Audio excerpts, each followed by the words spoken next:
Kung gusto mong magtagumpay sa tukso, huwag mong kalabanin. Iwasan mo o takbuhan mo. Alam mo bang sa Bible, kapatid, si Haring David, bago siya maging hari, ay samot-saring mga labanan muna ang kanyang pinagtagumpayan. Binatilyo siya nung talunin niya po si Goliath na isang higante. At pagkatapos nun, ang dami pang labanan na kanyang kinaharap. At lahat po yun ay napagtagumpayan niya.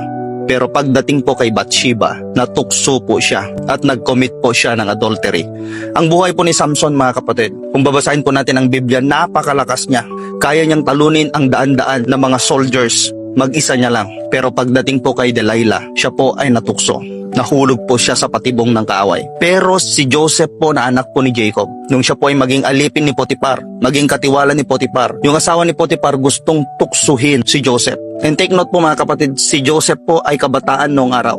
At ang isang kabataan, alam naman natin, mapusok, curious yan. Pero ang ginawa niya, tinakbuhan niya po yung panunukso ng asawa ni Potiphar at nagtagumpay siya. Ang model prayer natin sa Matthew chapter 6, hinihiling natin sa Panginoon na ilayo tayo sa tukso. Kasi hindi tayo magtatagumpay sa tukso.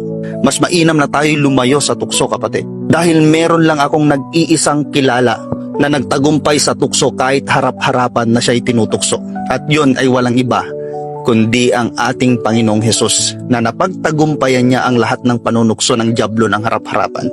Nawa po may natutunan ka sa bidyong ito. God bless you. Purihin po ang Diyos na buhay.